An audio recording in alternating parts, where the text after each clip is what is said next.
Hey everybody, this is Rydo and we're back to another live stream of Shadowverse. Today is Wednesday, January 12th, 2022. Yeah, for the accountability section, I'll say I'm just right about now starting to feel even a little bit better. So, I've just been feeling ill since basically Friday, and now I'm slightly getting over it. So I haven't done anything really other than watch Amazon Prime. I did spend a day, frankly, trying to get these victories in ranked and just like starting a ranked game and then ignoring it and then coming back later and starting another game just to see if I could get some quick disconnects, and yeah, I wasn't even getting that. So I might as well just like re-roll this. 4 ranked matches for 60 gold. We have arena runs. Still trying to get Runecraft and Portalcraft. Actually, none of these actually needed to have been ranked except for this one that we just rolled into. So I could have spent a day just trying to get quick disconnects on unranked, and I may have actually succeeded there. But yeah. I haven't been doing the solo stuff. I haven't been doing anything extra. I haven't been playing video games.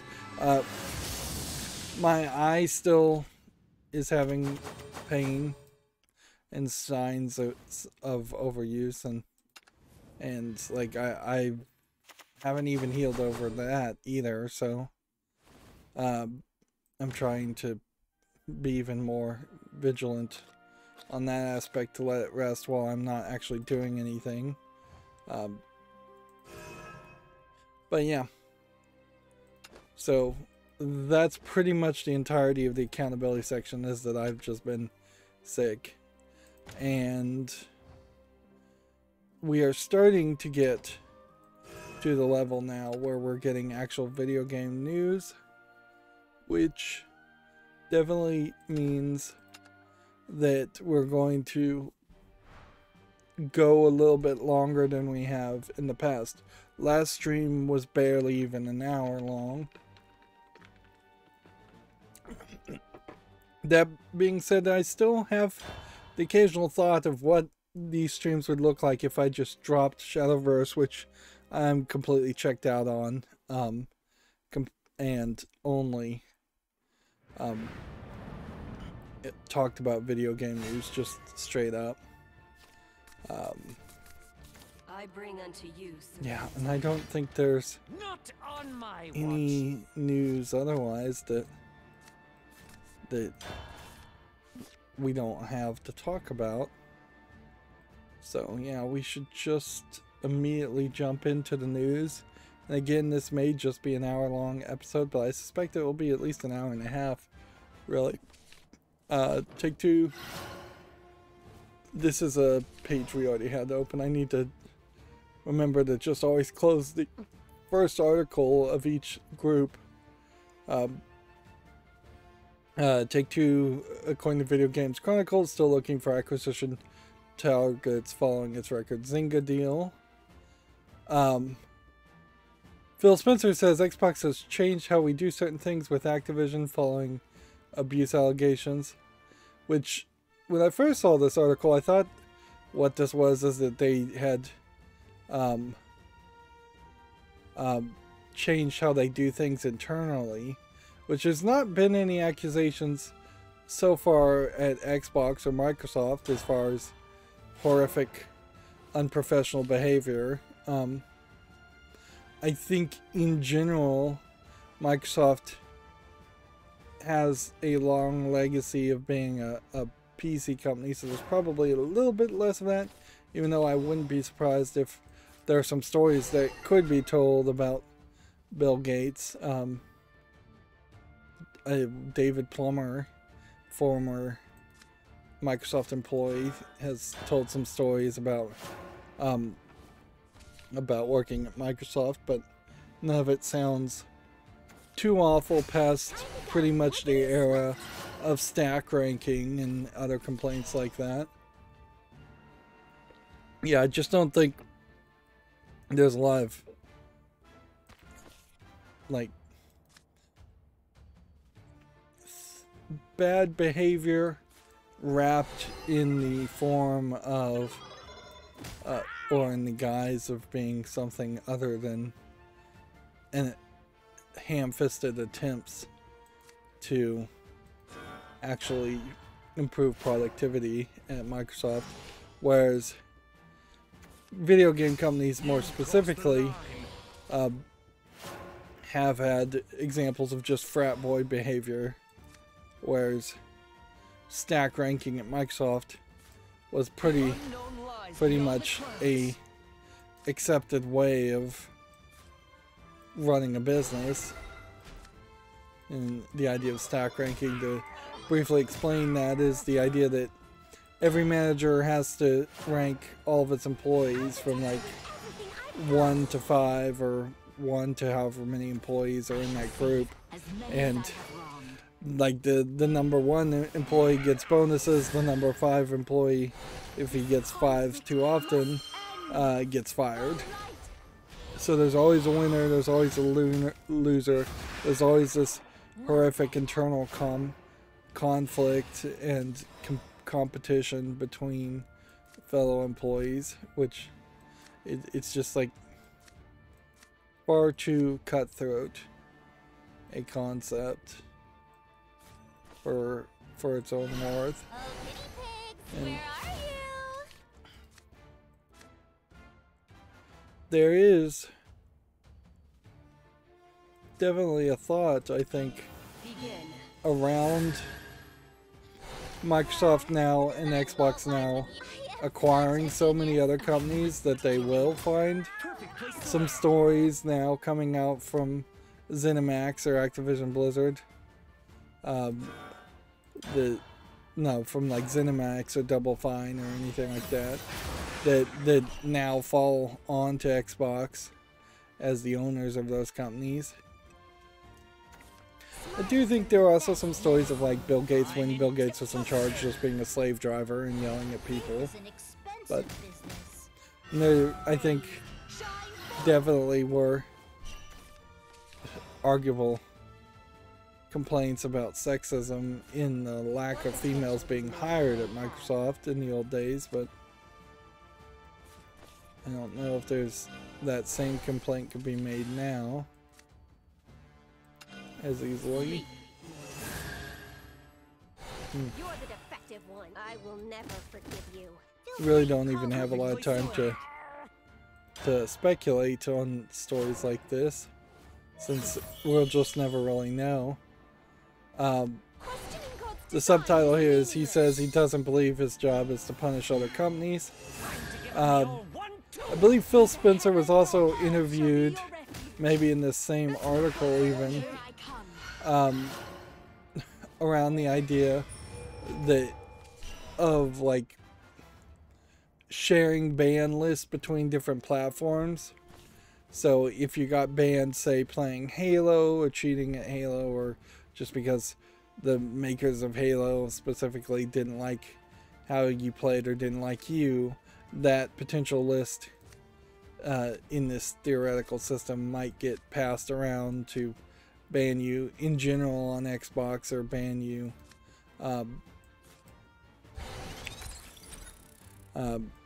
in general on all games everywhere, which just really seems like way too extreme in many cases and scenarios, and like way too dangerous in many other cases.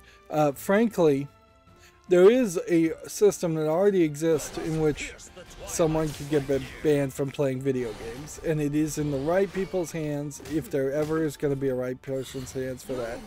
And the system for that is, if you have come in front of a judge in the United States, a U.S. judge can ban you from certain activities, such as playing video games. Now, under what case would a judge do that? You'd have to basically do some major cheating, major hacking, really do something criminal, I would think. It would be cruel and unusual punishment for a judge of a like juvenile court to just ban all juvenile delinquents from playing video games. Maybe ban them from playing violent video games, but all video games just seems like a punitive excessive measure. Of course, the problem with the definition of cruel and unusual is that if enough people get away with doing something, it stops becoming unusual, and cruel is a very nebulous term anyways. But the idea of it being in a judge's hands makes a lot more sense than it being in a company's hands, because we have seen far too many companies that love to ban people. Even the reason I'm playing Shadowverse right now is in part because Magic the Gathering Arena decided to accuse me of cheating and ban me with no recourse for a few days. Otherwise I would be probably enjoying and playing Magic the Gathering Arena a little bit more, even though in all fairness Magic the Gathering still really sucks. Time to go. Lickety-split.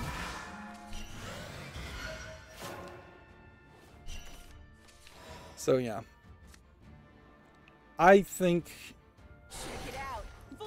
the idea of potentially banning somebody permanently also is going to create such a ridiculous resentment amongst people who are affected by that, that you potentially will lose a player for an entire generation.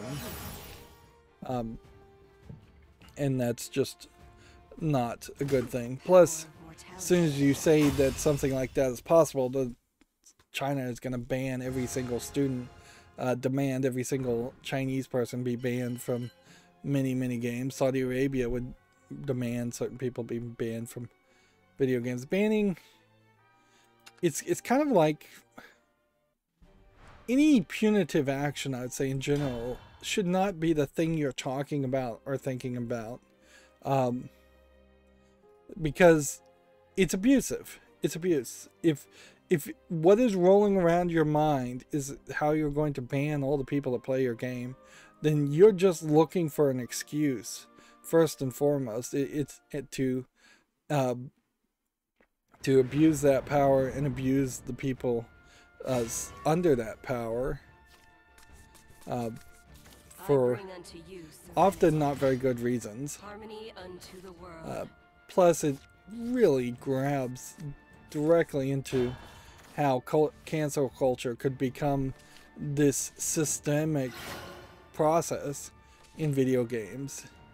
And yeah, one person could potentially get canceled / banned from everything, from an entire gaming community. And what happens when you start seeing preemptive bans? You're banned not for anything you did, but just because you happen to be friends with somebody that somebody doesn't like.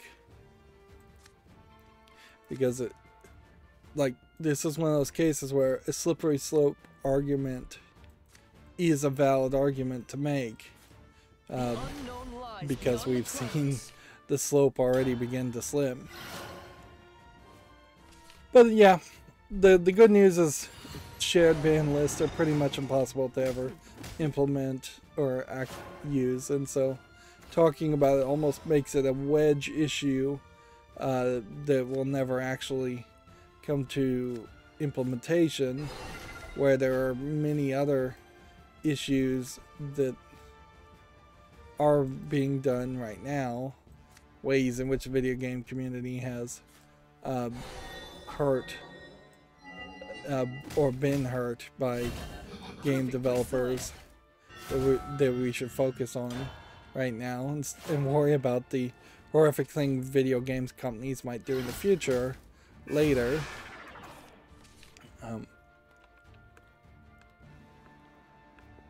Because we still have microtransactions, we still have DLC, we still have the beginnings of NFTs. Moving on, Video Games Chronicle says Xbox Series X and S consoles continue to sell at a record pace. Microsoft has claimed. Take-Two shares have suffered a major decline following the Zynga deal announcement. In contrast, the mobile game companies' stocks are rocketed 40%. So basically, that is the market implying that they feel like Take-Two is offering way too much money, about 40% more, to buy Zynga than it's worth. Which, that 12.7 billion is a lot of money.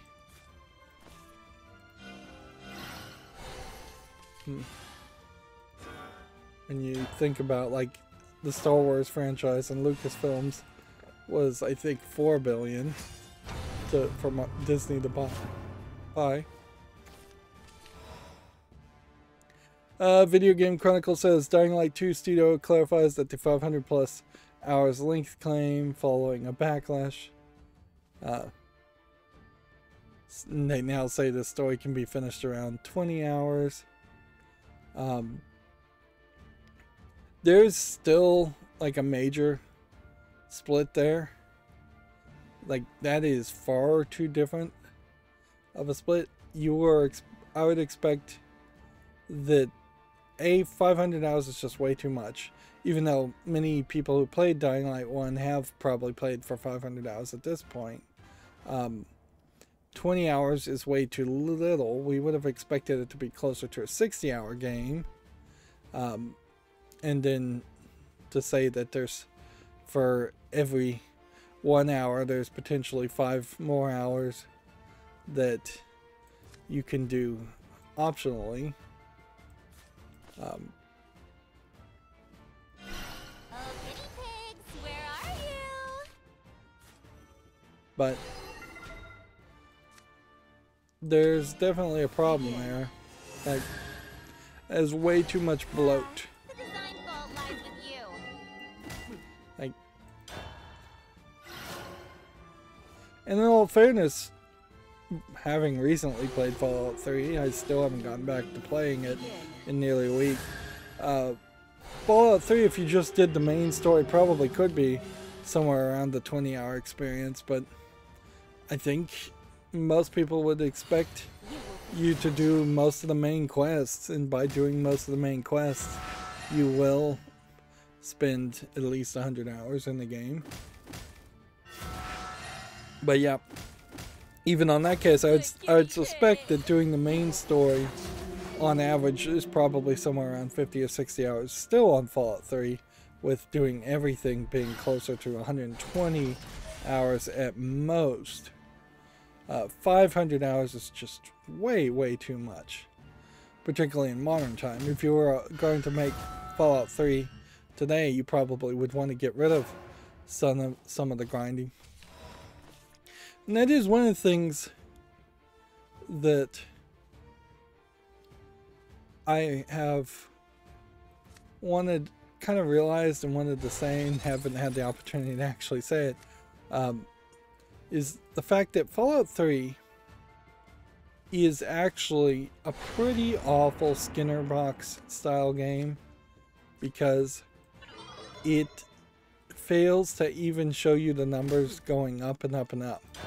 Like, I've gotten about halfway through my playthrough of just the main story. I ran into a point where I was not getting XP shooting small things like rad roaches. When you do shoot something, you barely get anywhere between 2 XP and maybe 25 XP on the most difficult boss level characters when you're almost at level 20. And then you just have the main story quests that give you about 300 XP each time. And there's kind of nothing in between and nothing extra there. You get some XP maybe if you discover some places, but you may have to even jump through hoops to get XP for discovering locations.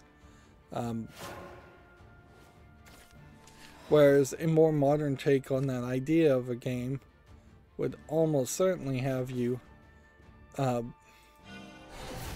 doing a ridiculously larger amount of XP gain when you shoot something, or when you're grinding out for something. Let's go ahead and just go with this one. Pigs, where are you? Sleep. The design fault lies with you. Do that one and that one. And then do that one.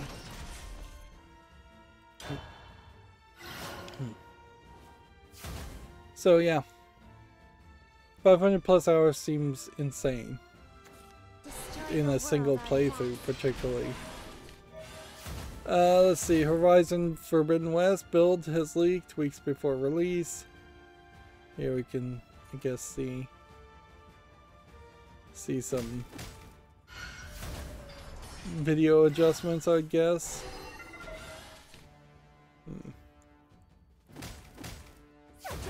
Once again, showing a slightly improved face.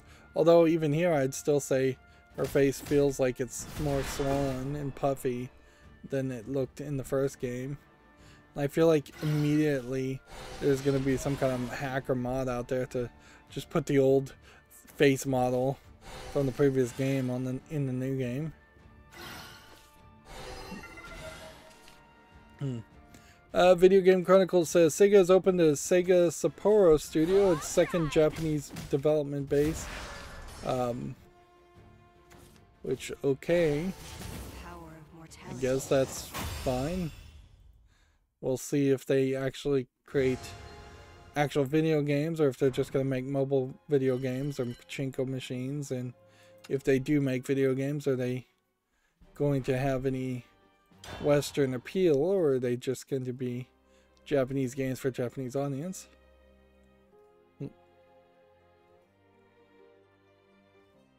Let's see. A mobile studio made its colleague a DLC character to secretly pay for the prosthetic arm. Okay. That sounds nice and all, but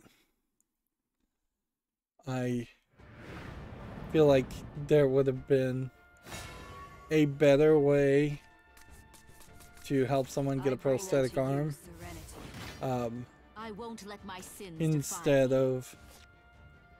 instead of having people who buy a video game basically pay for it by buying DLC and buying a game. And see, this is a Russian mobile studio, so just the word Russian makes me assume that there might be some shenanigans here. Yeah, wouldn't it have just made a lot more sense to make a Kickstarter and give away a free DLC instead of what I assume is a paid DLC? And I wouldn't be surprised if not 100% of all the proceeds of this DLC actually goes to the person after they actually got the arm. Would the money stop coming in, I wonder, to that guy? I wouldn't be surprised if that's exactly what happens. It just seems like you don't need to involve a video game element to ask people to help pay for something. Honestly, they may not have needed to do anything. They may have had the money in the first place. In all fairness, prosthetics are expensive, I'll grant you that, but yeah. The consistent thought that the big rich companies need small individuals to help pay for everything is a toxic mentality that's been allowed to be pushed far too much. The idea of tipping waiters and wait staff in the United States because the employers are underpaying them. There is still much for you to do here. Is a great example, certainly. Yeah, I was just seeing an article earlier today about how one of the major grocery stores Kroger did a survey of its employees, and a significant amount of its employees have very recently been homeless and had to skip meals because they were broke.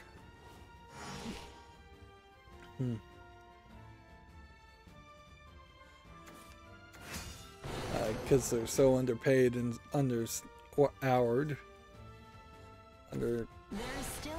scheduled.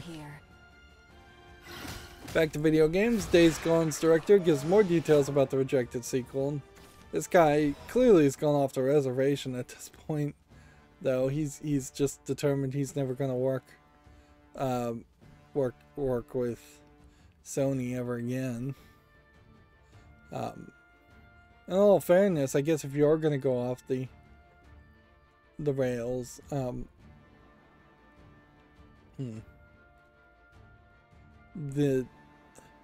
now would be about the right time to do it, because it does kind of feel like any possibility of more sales happening for Days Gone have probably been used up. So, yeah.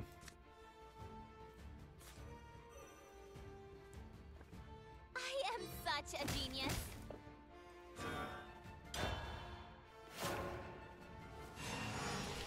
Also, the way this is phrased, that it's the ex-Bend lead, probably implies that this, Such a good guinea pig. yeah, Jeff Ross here, who left Bend Studios in 2022, yeah, he just doesn't work in the industry at all, so, yeah. Probably doesn't suffer anything by spilling all the beans and not trying to maintain relationships. Moving on. GameStop is currently selling 2 pricey Xbox Series X console bundles. The prices have been reduced a little bit, but they're still overpriced. EA has apologized for the FIFA account takeovers and says it's improving their security. Officials managed to exploit human error with EA's help team. So, they investigated that there was account hacking going on, and apparently did not catch it all fast enough, which, yeah, sounds like bad security.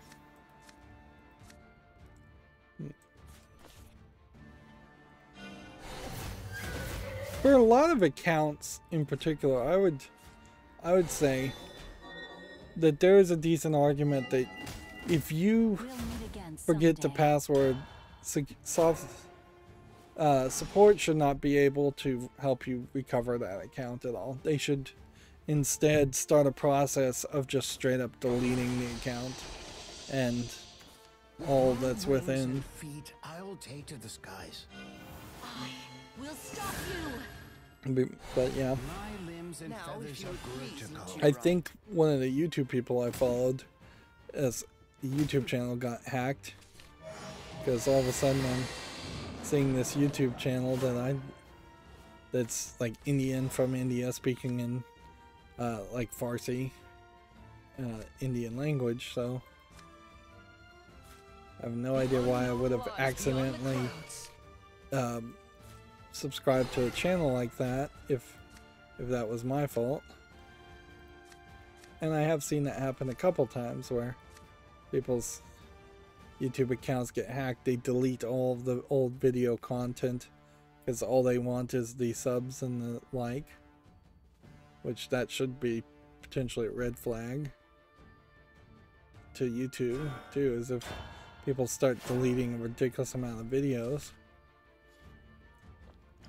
Moving on, back to video games. Assassin's Creed the Ezio collection is coming to Switch in February, which that would be 2 Brotherhood and Revelations, which is pretty much the good ones of the early Assassin's Creed games. And Revelations is pretty much where I ended playing Assassin's Creed. And I don't see myself really getting back to playing Assassin's Creed anytime soon. Lego has delayed new Overwatch set as it reviews its Activision Blizzard partnership. Frankly, it probably wouldn't be not a terrible idea for them to dump the Activision, the Overwatch sets anyways. I don't think Overwatch is particularly that popular these days. And they have Sonic and Mario now, which they did not have when they started the Overwatch set. I bring unto you serenity. My barrier New is Call of impenetrable. Duty and Warzone, Vanguard and Warzone games updates have added Attack on Titan crossovers, which seems slightly interesting because I would have generally just assumed that Call of Duty fans are not particularly anime fans, so that seems a little weird. I don't know in this art what you're supposed to see here that looks like Attack on Titan. Clearly this is Attack on Titan, but this here just looks like Call of Duty, and this here just looks like Call of Duty. Zombies. Maybe it's the weapons, but even the weapons don't really make sense.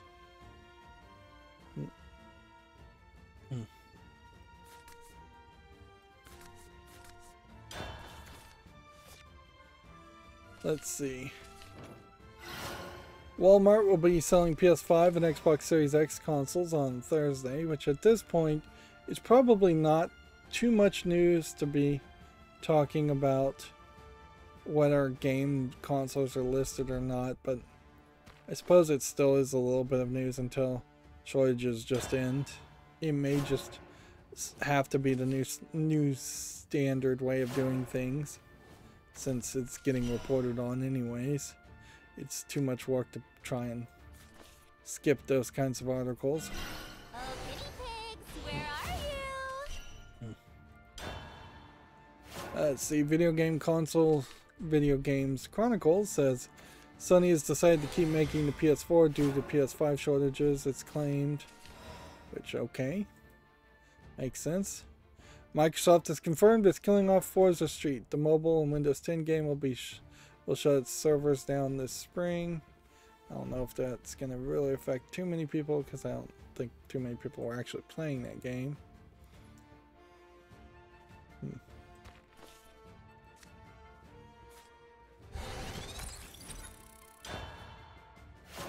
PUBG is now free to play, but ranked mode needs a one-off payment.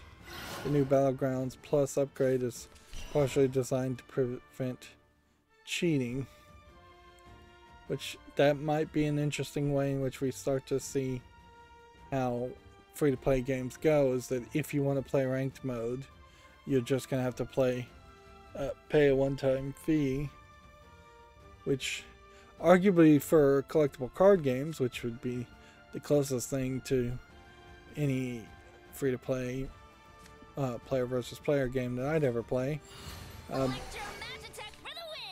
that probably would never get adopted as a concept, but if it was adopted, it would be maybe interesting.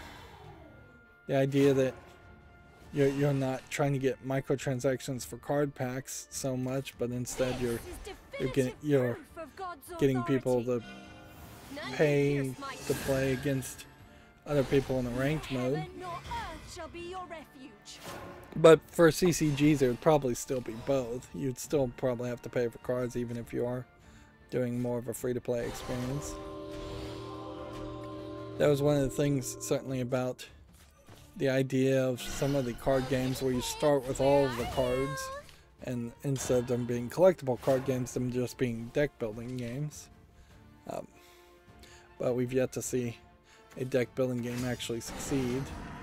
It just doesn't have enough support.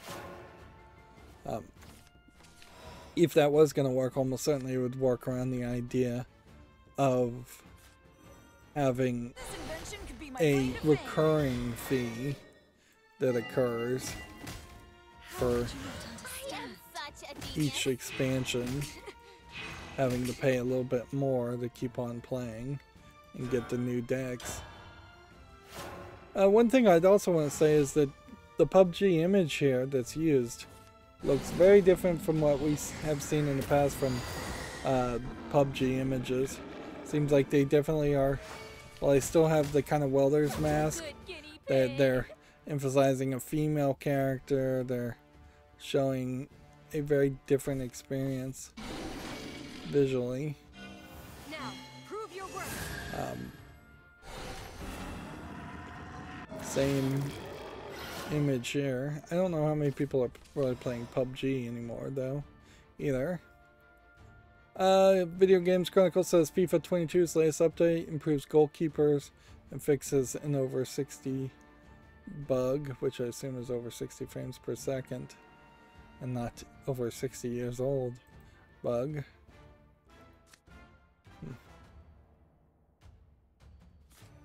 What potential does mankind have? Let's see.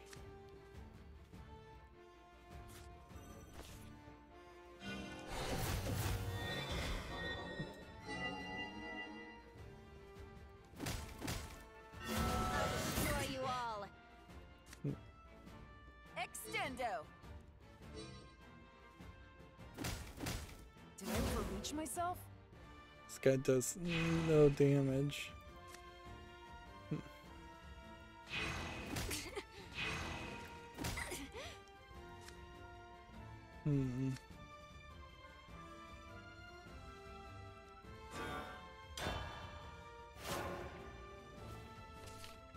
Moving on. Hitman 3's Year 2 content will be revealed in a presentation this week, according to Video Games Chronicle.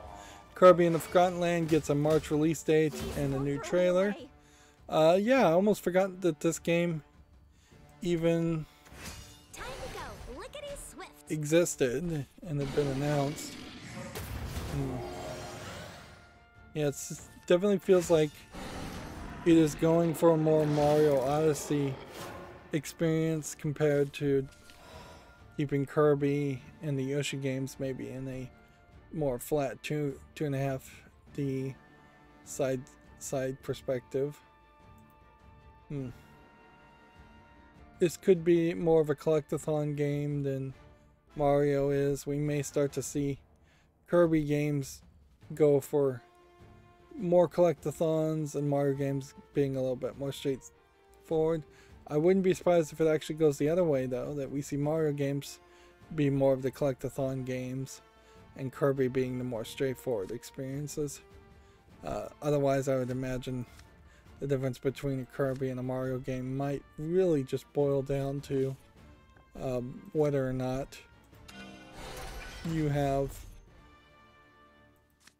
the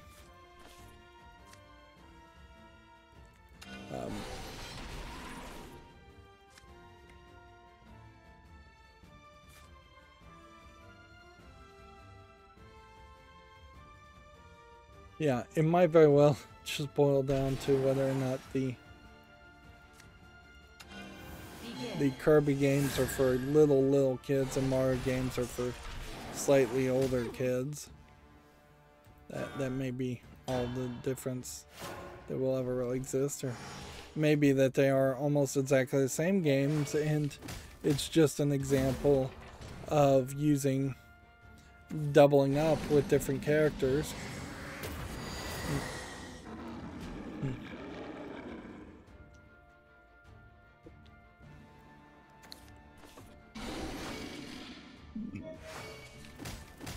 Let's see, Xbox Series X and S sales have topped 1 million in the UK following a record month. The Shadowman Remastered looks set to be released for Xbox this week, which that's believable. And then the Stalker 2 release date has been delayed by 7 months, which I guess I was thinking of maybe playing the Metro games. But I don't know in my mind really the difference between a Metro game and a Stalker game. But I would say it probably wouldn't benefit me right now to think about playing Stalker 1 or any spin-off Stalker games between 1 and 2. I would say from the looks of this trailer, it does feel like Stalker as a series is not stuck in the underground sewers like the Metro games are. Speed boost. Sleep.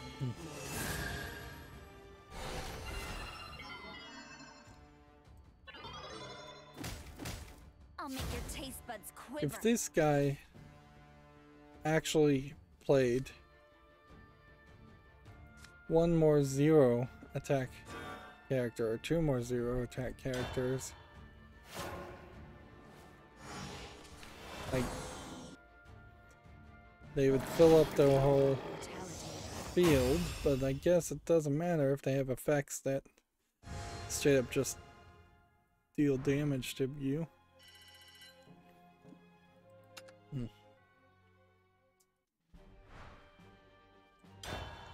Yep, and no surprise here if I lose 5 times in a row. Let's see, we have Trials of the Empire Tower Defense, which we can say no to. Free to play, English, French, German, and Turkish. We have Leading the Dead, which we can say no to. It's free, but it's Japanese only. A game called Two of Us, which is tagged as a hidden object game. I don't really feel like that's exactly what it is. Again, English not supported, Japanese only. Until the end of time. Maximus Fighters Direct Offensive Action. Looks like garbage, 99 cents, English only.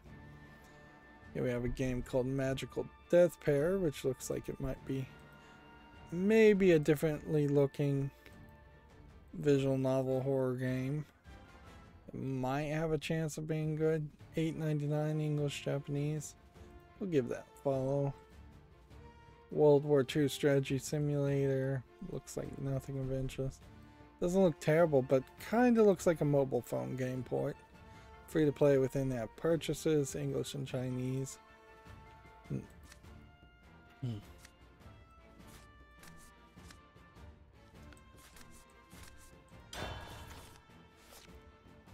Let's see, we have a game called Towns Battleground, which is a tower defense game, free, English only. A lot of free games so far. Here we have a Chinese card-based RPG, $1.99, Chinese only. Here we have what looks like a anime-based visual novel. $6.99, English and Japanese. I would question how well it's even translated to English, and I think I would just say no to this. Like, kind of feels like a parody game of anime characters, because some of those characters I do recognize, but this is not coming from someone that I would trust. Speaking of people I don't trust, here you have a developer that's just calling itself SS, which SS is probably not a developer name you want in your to do business with, in case that's some Hitler Nazi reference. I mean, this game is called Carrier Command and does look militaristic. It's $9.99 English only. Regardless of the developer and publisher name, it's still also looks like a garbage game. Here we have a hidden object adventure game. Ward of Law Death Mask Collector's Edition, $13.99 English, allegedly full audio from Domini Games. We have about 3, maybe even 4 hidden object game developers that are now competing fairly frequently. There's a game called Operation S, which looks like nothing. Free, English only.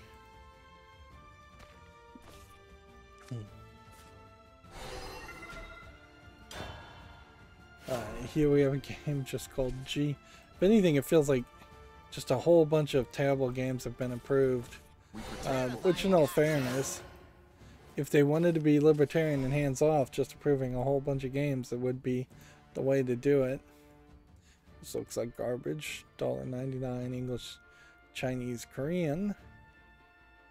Here we have something that looks like it's a well, they say it's a card battler.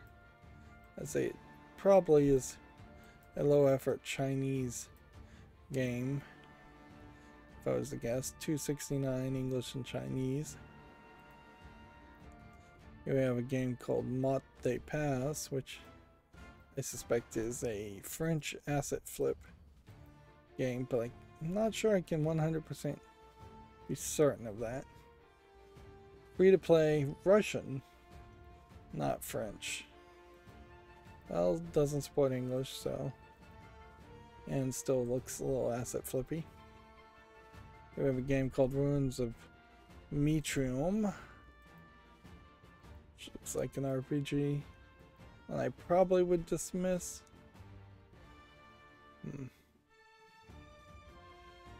see if we can look here. Should play also.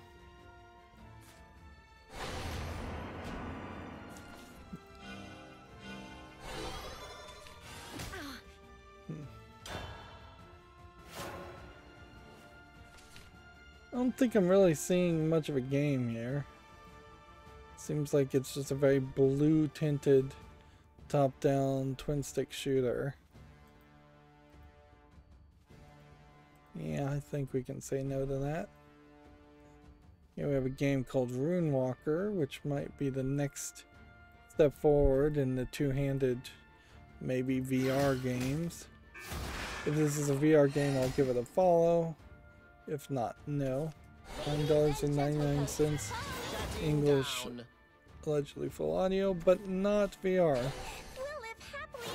So, yeah. For that level of polish that it looks like, and that it's showing me, I'm gonna have to say no to this game.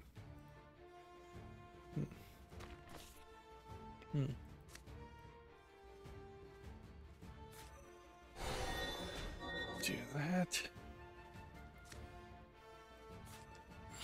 Electromagnetic for the win. Do that. And do that. Yeah, I love this job.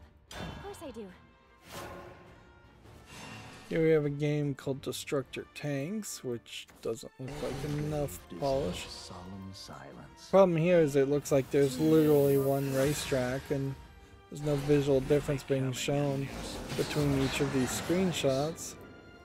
And then looks like there might be maybe 2 or 3 different types of cars that feel like tanks or probably drive somewhat like a tank. It's free, but it's online PvP only. It says it supports a whole bunch of languages and full audio, but only English and interface and subtitles. Here we have a game called Lieber, which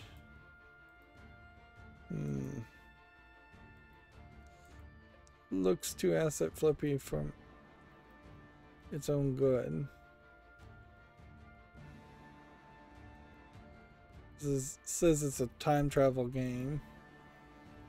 We'll give it a follow, but it does feel like they asset flipped several different things to put it that are disconnected. This is $16.19 English and Russian.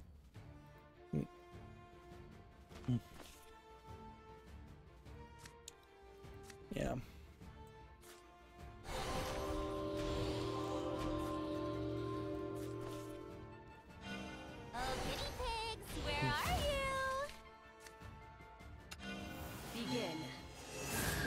This.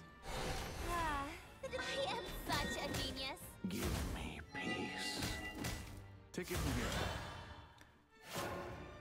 here. Next we have the story of Bill Bear, which looks like nothing.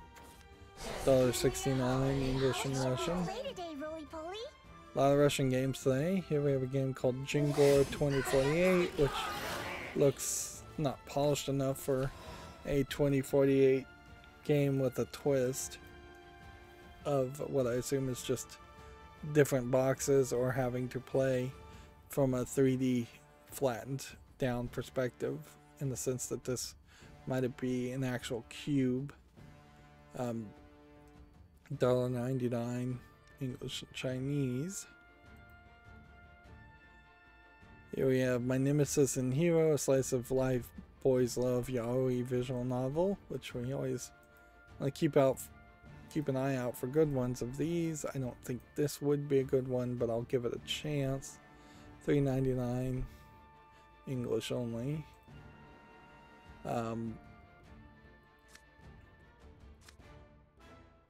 Suppose it would be unlikely for me to actually try and bother to cover a boys love story if I'm not covering a whole bunch of visual novels otherwise.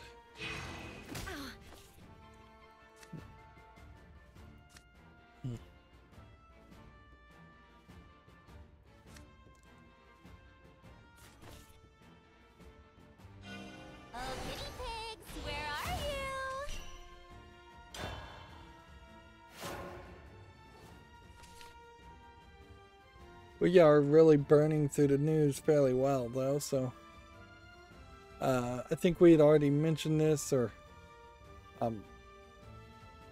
maybe not really covered it.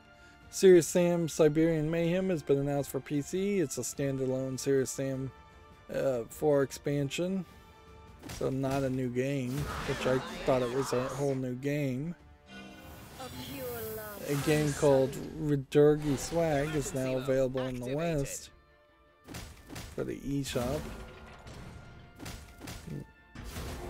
which I think that probably doesn't mean that it's been available in the East.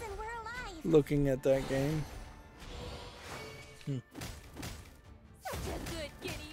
Let's see. Pocky and Rocky Reshrined launches April 21st in Japan. I think we had heard about this one being announced, and it looked like a pretty old game being remastered, but also a very Japanese-only game. What potential does mankind have? Let's see.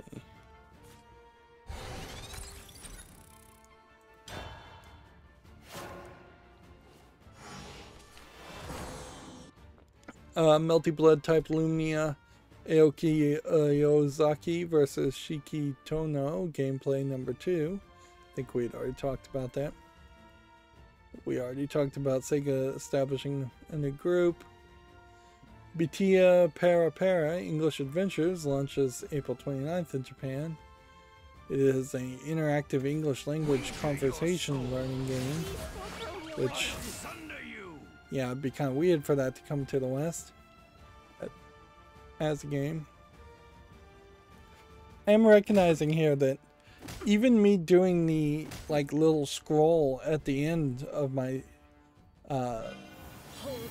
Twitter feed is not really an efficient thing to do, because if I do see a new piece of news, it's just going to get opened and talked about again in the next stream anyways, because I don't have an easy, efficient way to mark off that I've seen this new content past the point that is automatically saved by my program. And so I should just stay out of the way of the program and not even do much of a cleanup. Specifically, I shouldn't talk about Gamatsu Video Game Chronicles or GameDeveloper.com or games that came out on Steam. None of those need to be talked about if they happen new. Yeah. So here we're potentially happening this. And on top of me being sick, I will also say that my Wi-Fi decided to start screwing up again. I have no idea why. I mean, it really gets spooky and scary that something could run perfectly for 2 weeks and then all of a sudden start having trouble. It almost makes me wonder if there's something hacking into my router, changing the settings, changing the code in some low-level worm-like virus situation. Or if I just somehow got really lucky for 2 weeks. or if there was just a setting that flipped a bit.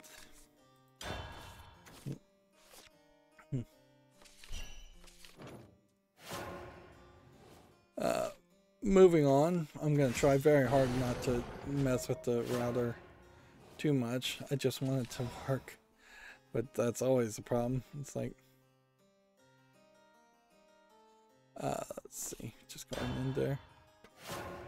Let's see, Cotton Guardian Force for the Saturn Tribute is coming to PC in early 2022.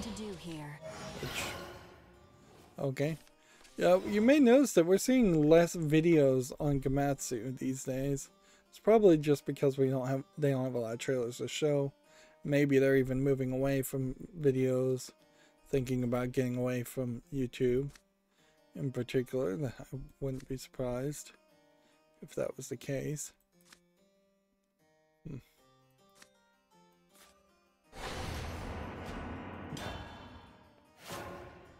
Let's see, Elix 2 has a combat trailer, according to Gamatsu. In Nightmare adds a PS5 version and launches May 29th. Far Changing Tides launches March 1st. Infernax launches February 14th, which I don't think I've seen this game before. And this one does have the YouTube video link, which honestly might as well not even bother to look at the videos since I'm having to blur out things anyways. And yeah, there's definitely an argument to be made that since there's no clean version of looking at these YouTube videos anyways, I should stop looking at them. It's not like there's some kind of special Patreon or Twitch stream that uncensors the video. It's only on Google itself or YouTube itself that is getting blurred. It's getting blurred for everybody, including me. Let's see. The survival action game Forever Skies has been announced for PS5, Xbox Series, and PC. Which I believe this is probably the first I've heard of this game. In a lot of ways it looks like Raft if you started from the premise of just having a slightly better budget than Raft did. Yeah. I could see that. Of course, Raft wasn't a first-person shooter game.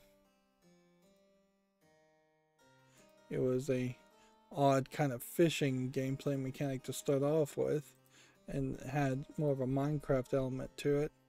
That's not really what I'm seeing here. If anything, it feels like this has a beginning, a middle, and an end, which is kind of odd for a survival game. Electromagitech for the win!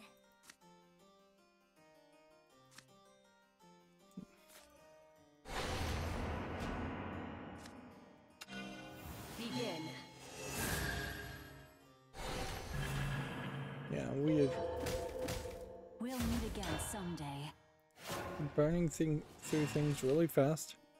Shattered Tale of the Forgotten King coming to PS5, Xbox Series, PS4, Xbox One, and Switch in Q1 of 2022.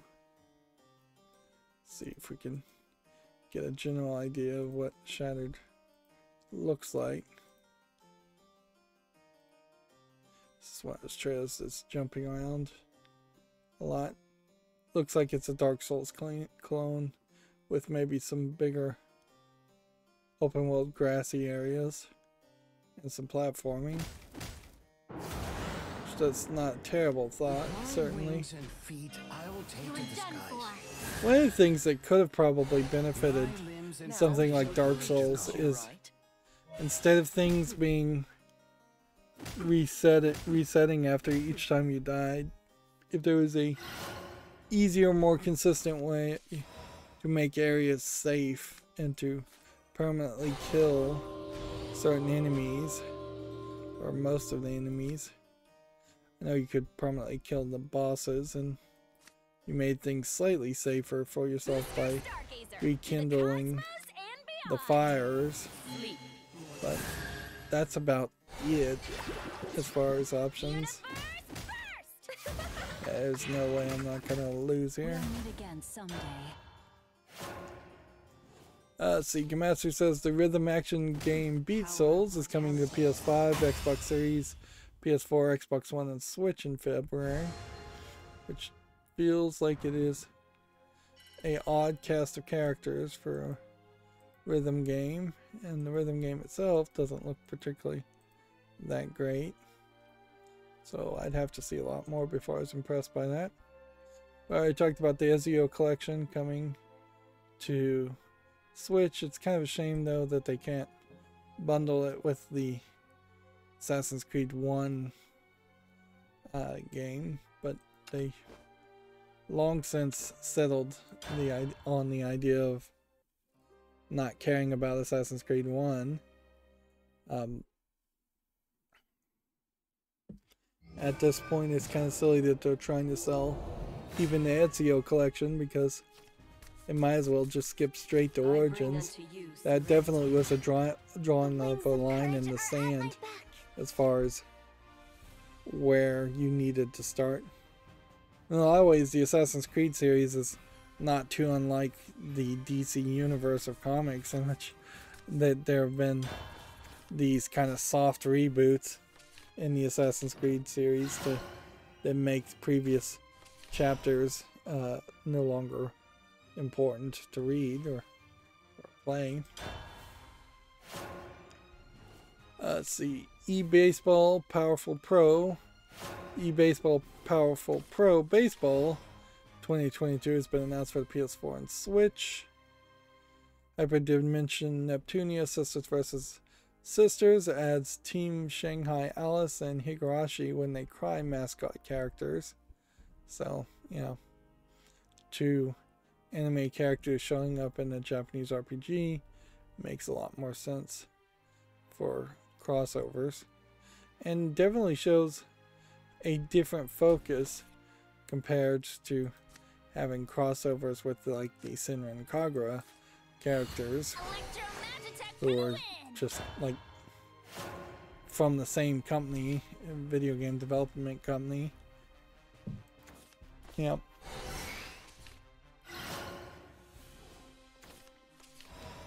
Here we have a game on Steam called Pilapaboom, which looks like a bunch of pixels. 99 cents. Support it claims for every language possible. Here we have a game called Brain Bait, which I don't think looks like enough of something.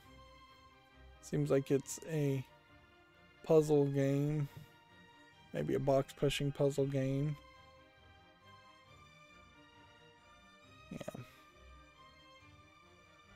Yeah, I don't think I see anything there worth playing. $4.49, English allegedly full audio.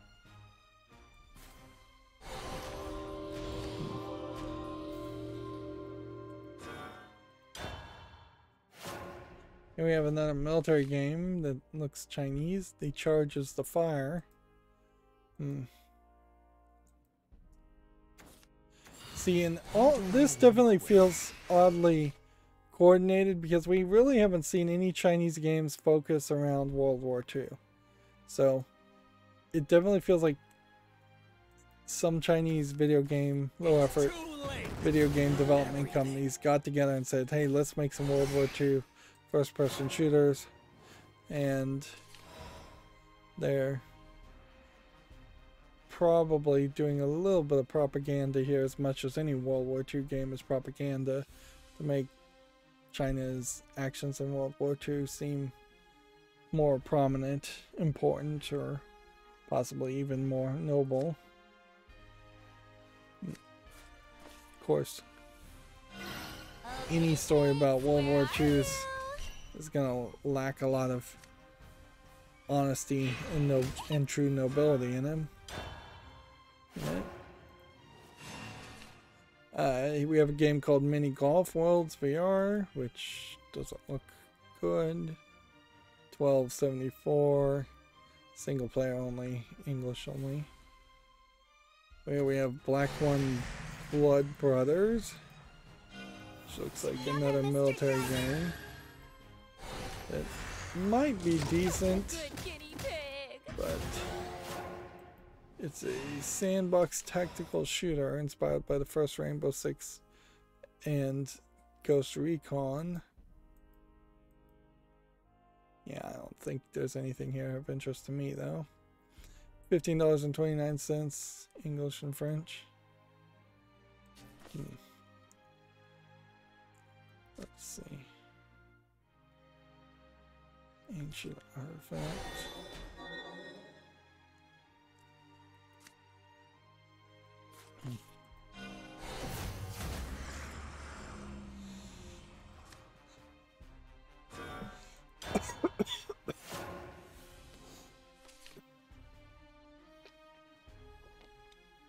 Man, I really got lucky being able to make those programs so that these streams could potentially be shorter, because had I delayed even a week on that, I would have fallen right into this whole long period of feeling sick.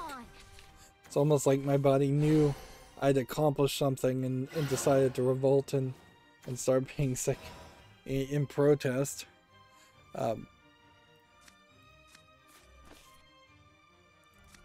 Let's see, I guess we'll select this. Then we'll evolve here. Do this and do this.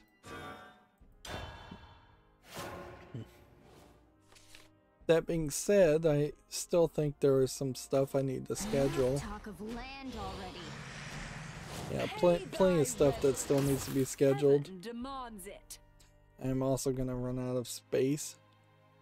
I also have some projects I've backburnered that I could potentially be working on, but I just don't want to spend extra energy while trying to heal. I'm being extremely passive, just watching a lot of Prime Video, Netflix, things like that.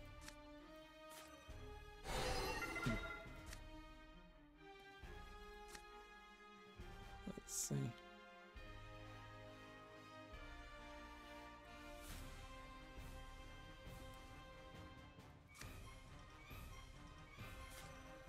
This invention could be my claim to fame.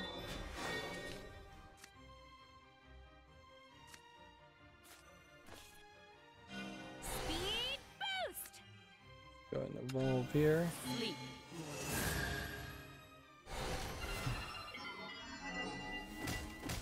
I have done the gods' bidding.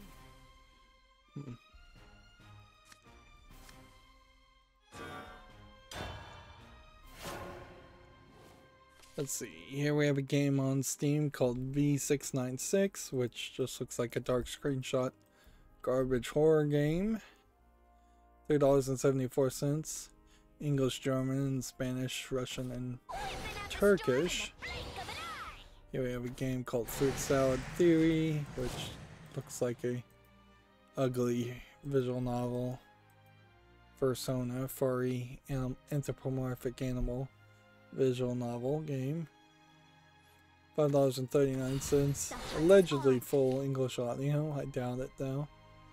Here we have a game called Heck the Deck, which looks like some kind of card-based, half card-based, half bullet hell shoot 'em up game, which seems kind of crazy.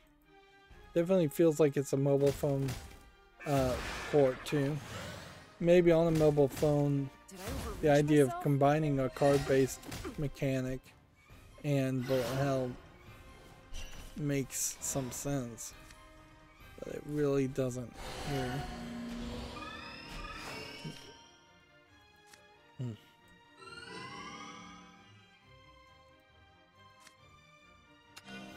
Okay.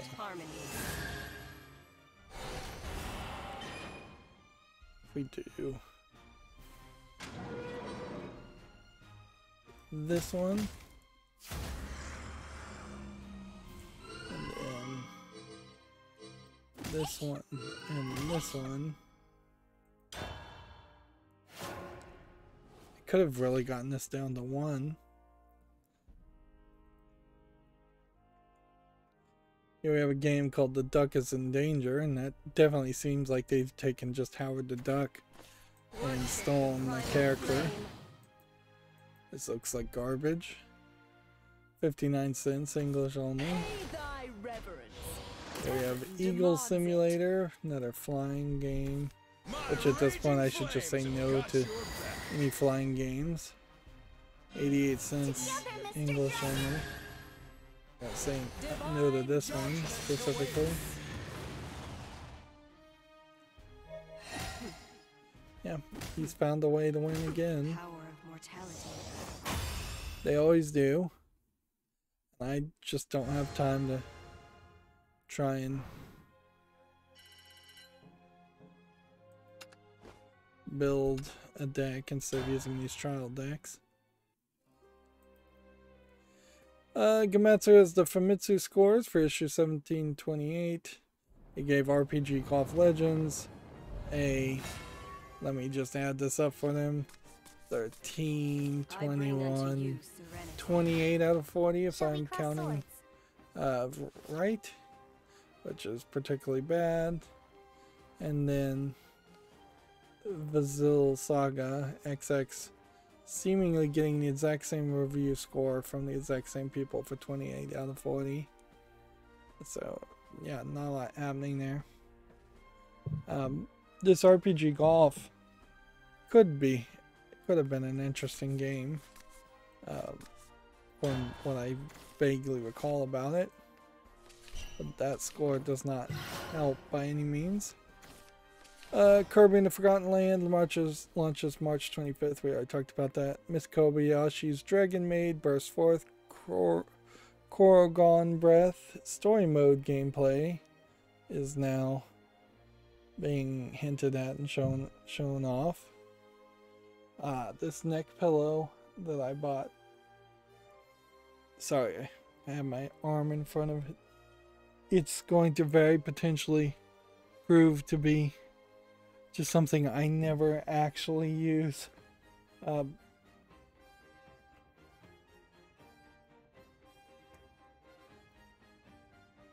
Actually, putting it upside down makes a heck of a lot more sense than right side up.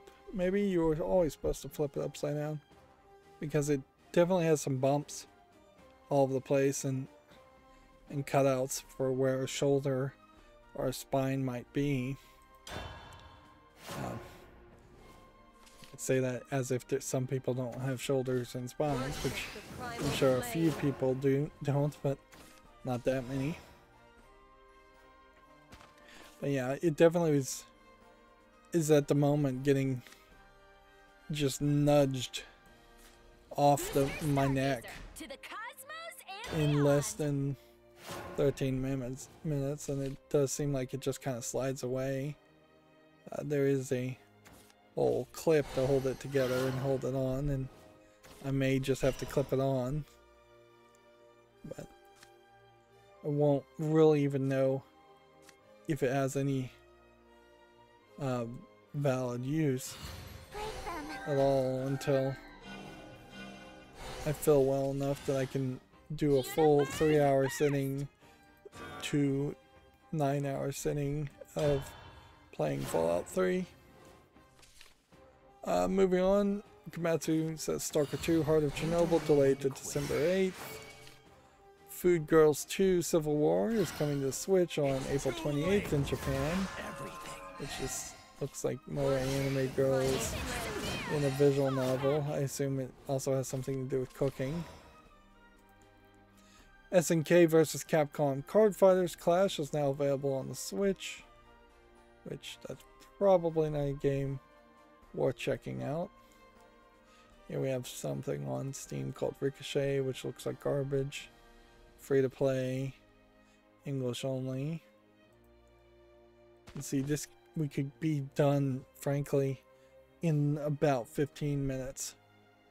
Which, yay! This is kind of what I always wanted. it's not really benefiting me. It's hardly been a case that doing these shorter streams have gotten me a lot more views, but I think there is a limiting factor on how many people want to watch the news in general, or just want to watch my channel in general. Divine judgment awaits. You know, speaking of YouTube, Good Mythical Morning is having their anniversary, and I really have to blame some of the reason why YouTube is so bad on Good Mythical Morning. They had the success and the power and the ear of Susan Wojcicki on several occasions to say, hey, the way your algorithm is built, in which we have to have 3 different channels, if not 4 or 5 different channels, to have different content on it to succeed, is not a good way to manage or have an algorithm work. The fact that they had to split Good Mythical Morning to Good Mythical More, and then Good Mythical Kitchen, and then I don't know if there's an Ear Biscuits channel that's separate, What potential does mankind have? is ridiculous. They not only followed the trend, but in many cases set the trends.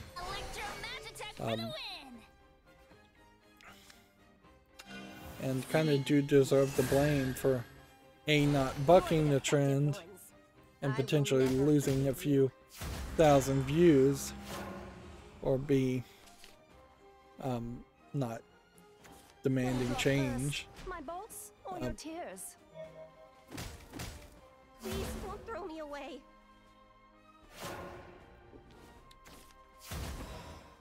There is something to be said that I think is slightly wrong about highly successful channels like Good Mythical, Good Mythical Morning and all of its spin-off shows. I think there's a slight problem with those kinds of channels still just continuously trying to get the maximum amount of views humanly possible, and not setting an example of just plateauing at success and saying, hey, this is good enough, this is a good, productive, successful amount of views, instead of them always having to chase trends or create trends and chase fads, which they're still doing even to this point. Like Good Mythical Morning, as much as I occasionally like an episode, is actually very poor quality content for what it's doing.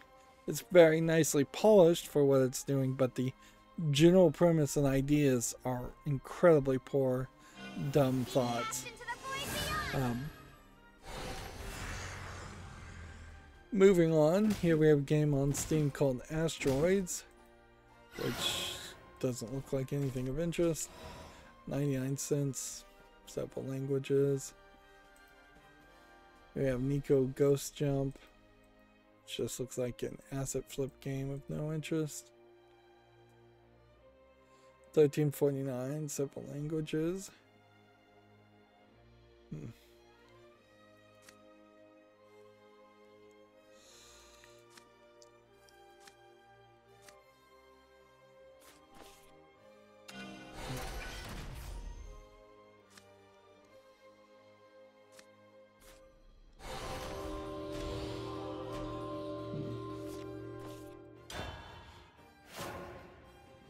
Let's see, we have a game called Curse of Tarot, which doesn't look good enough, doesn't look visually polished enough. I think a good tarot game might exist. There might be room for a good tarot game, although tarot itself is not really a game as much as it's play pretend it can look and foretell the future, so probably why nobody's ever made a game, is it's just not really something worth selling. Plus, I wouldn't be surprised if there's some kind of copyrights on the art of every single tarot deck that exists. Here we have a game called Coma Lost in the Maze, which just looks like an asset flip horror game. Of no interest, $2.99, English only. Here we have Ship Simulator Realistic, which looks like nothing. $33.24, really expensive. Very rarely are we seeing these way overpriced games. It's English only. Here we have a game called Impossible, which looks like nothing. $4.95. Yeah, I feel like at some point, if I was ever really successful, I might want to put a disclaimer at the beginning of these kinds of episodes where it's like, all of these are my opinion and my opinion alone. Please don't sue me.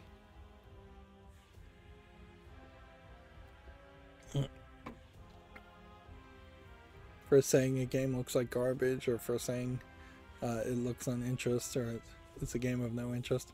All of those things, I imagine, could irritate people.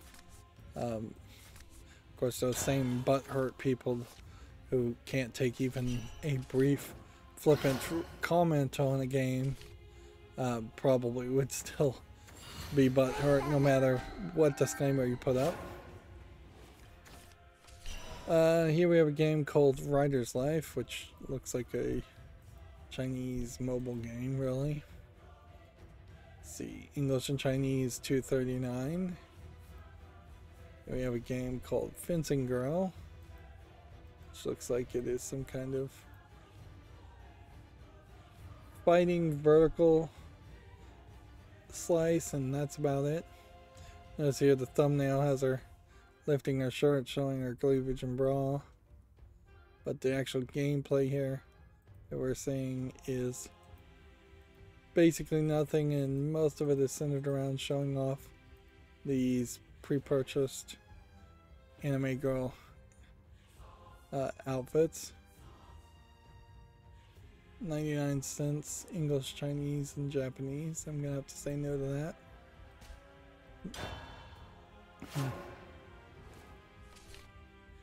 Let's see. Here we have a game called Journey to the Heart of Gaia, which is a hidden object game from Frogwares. $9.99. Now Frogwares, what else? Yeah, they made like the Sherlock Holmes game, so it's a little weird that they're pushing out Journey to the Heart of Gaia. But also, I think they want to be a publisher of games, and a lot of the Sherlock Holmes games they put out have not been particularly good. So that is another consideration.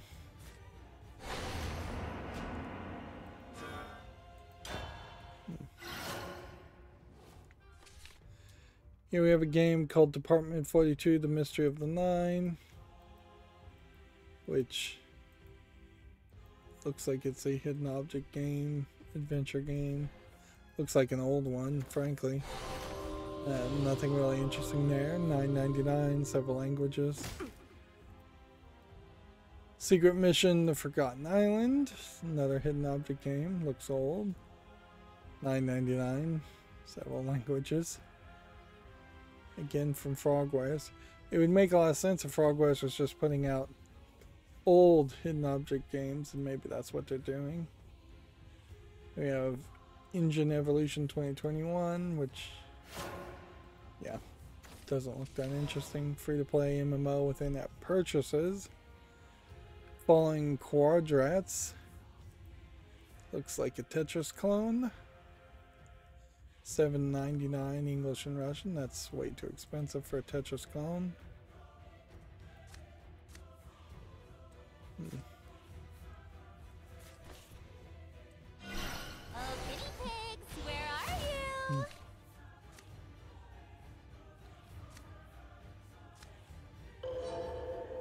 So I guess we'll hit that.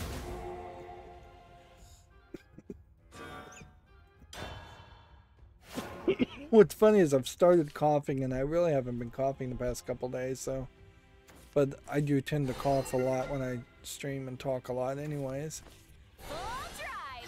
We have a game here called I'm a Cowboy Western Shooter, which looks like a top-down twin stick shooter of no interest.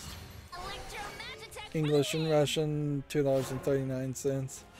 It's almost like everything released today, or nearly everything released today, was either a low-effort Chinese game or a low-effort Russian game. Legend of Heroes IO no Kisekai Kai. I feel like this was announced a long time ago. I would put this on the fall list, but I guess if it doesn't support English, you might as well not put it on the fall list.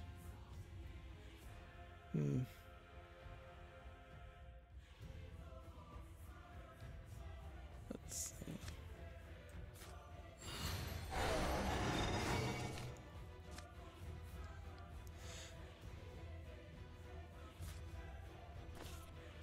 Speed boost. Begin.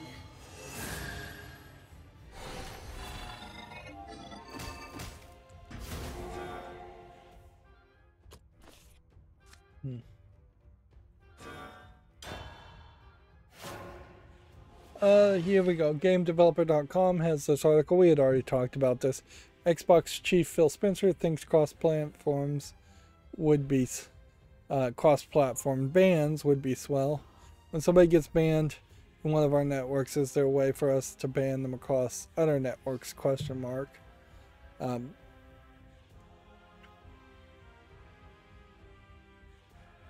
There is a point to also make that it is illegal to effectively ban someone, even for a judge to ban someone from every county in the state.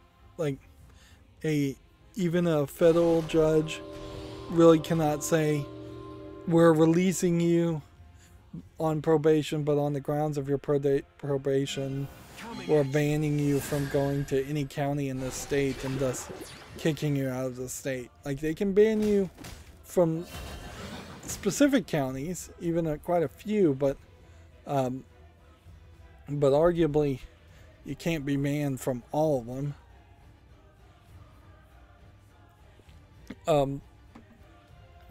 And well, it kind of makes sense to ban somebody who's a member of a gang from being in the area where there's where that gang exists. It also opens up a lot of room for abuse, where a judge could just ban everybody he sees out of most counties that he presides over.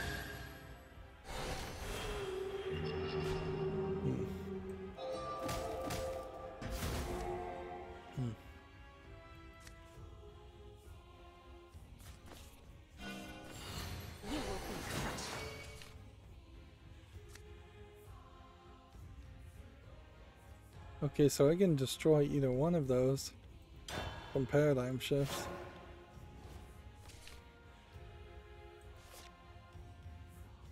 Yeah, we talked about Sega opening a new development and debugging studio in Sapporo. Let's see, Deathloop, It Takes Two, and Forza Horizon 5 lead the nominations for GDCA 2022, which, yeah, another awards ceremony. Since the Game Developer Conference Awards are run by GameDeveloper.com, I'll just say check out this article if you care. They're not particularly what I would consider prestigious awards even. Although in all fairness, I don't know if the Steam Awards are particularly that prestigious either. EA promises better security after a rash of thief account thefts. I already talked about that. Humble is deploying a standalone launcher for its subscribers. Some not so humble changes for Humble are in the works. Which, that's a funny joke, I suppose. But yeah.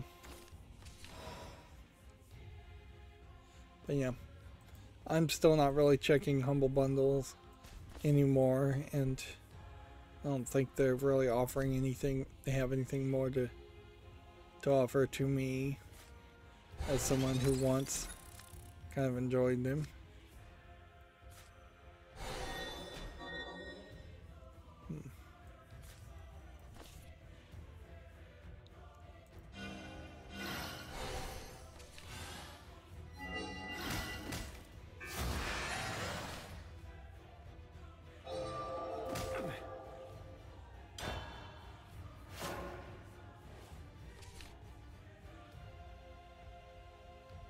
Let's see. GameDeveloper.com has an article here. There's a report that Activision Blizzard's defensiveness drove employees to quit. Some former Activision employees who experienced sexual harassment said the company's behavior last year proved to be the last straw. Almost certainly true, or at least people who are going to quit anyways could use that as a great excuse. And you really can't argue with them, can you? Jurassic World Evolution 2 is approaching 1 million of sales after a bumpy launch. Riot has opened a queue dodge program to all staff as its strategic changes loom. The program will let staff exit the company with a chunk of their annual salary and other benefits. Interesting. So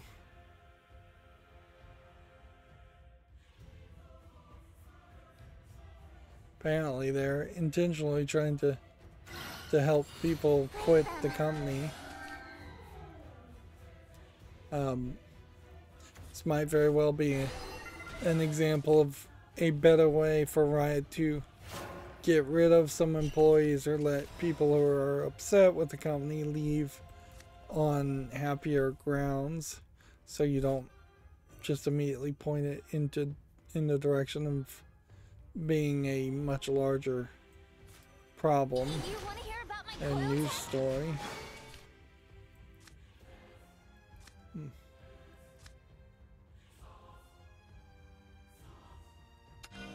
Accept harmony. Doesn't this voltage just amp you up? Want me to crank up the juice? Did I overreach myself? And that was all the GameDeveloper.com articles. So here we have a game called Koi Farm on the fall list, which is literally just a card-based puzzle koi breeding game. It's rated very positively. It's $2.99, bunch of languages. I think at this rate it's either out of early access, which may have been why it wasn't on the wish list in the first place, or I could see myself just being not 100% certain I'd really want to play a game like this. Which, in all fairness, I'm still not 100% certain I'd really want to play a game like this, but it's good enough to be on the wish list. Now we're doing the fall list cleanup. Knock on the Coffin Lid looks like a card-based RPG game. It's still in early access since April 2022. I'll give it a little more time. Night of the Tiny Table. It needs more time. Knight's College is a furry LGBT plus visual novel, and at this point I'm just gonna say no to all of those games. Also, it's marked adult only, so take that off the fall list. This game has no relevance. Yep.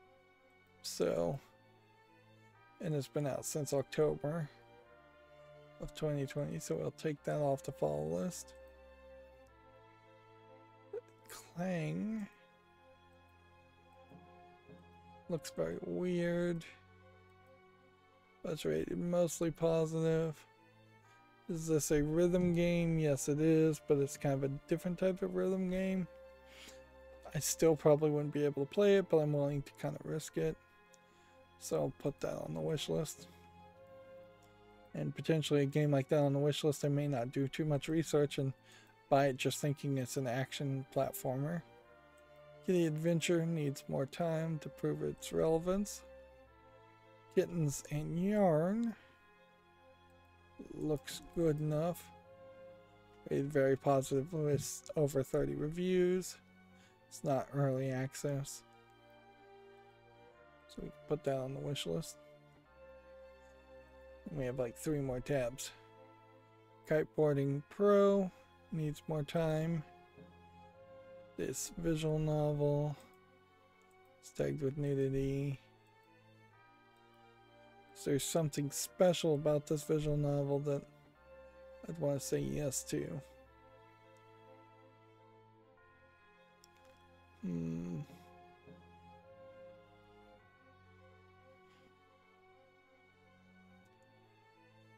Well, the problem here is it's got the live 2D animation style, and that's probably something I wanted to show off.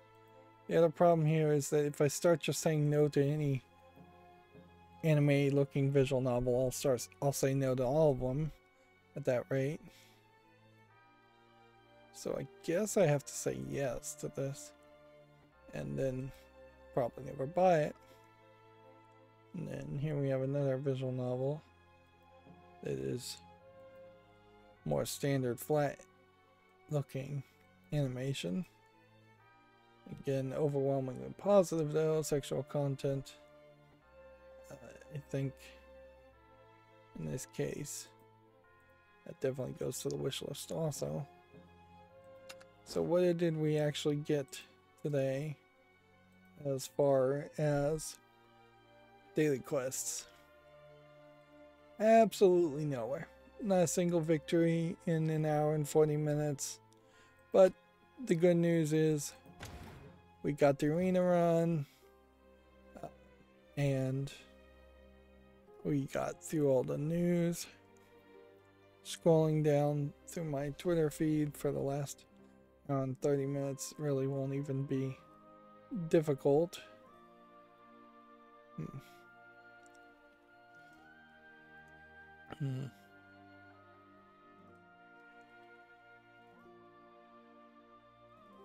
Let's see.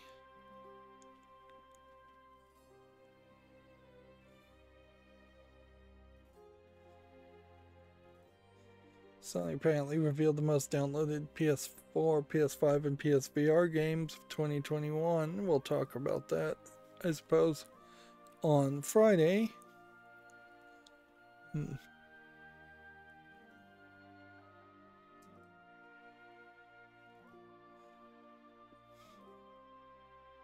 Gameplay videos of the PC version of God of War PC are starting to leak out. And Video Games Chronicle has given it a 5 out of 5 stars as a review. Not that I'm really looking at other people's reviews these days, or mainstream video game journalists' reviews of games. Yep. And that's it. So that's going to be it for the stream. If we get to Friday and I'm feeling better, we may try and do something a little bit longer. I don't know what though. At a certain point, if we just clean up the fall list as best as we can, there's nothing else really to do other than just really focus on playing Shadowverse, which I don't know if I really want to commit to that. Anyways, that's going to be it for this recording. As always, I ask you to like, share, subscribe, comment, and watch every second of my videos. If you want to friend or follow me on any social media sites, there's a bunch of links down below. And if you want to support me further, there's a link to Patreon, or you can friend me on Steam and gift me a game off my wishlist. Thank you for watching. Have a good evening.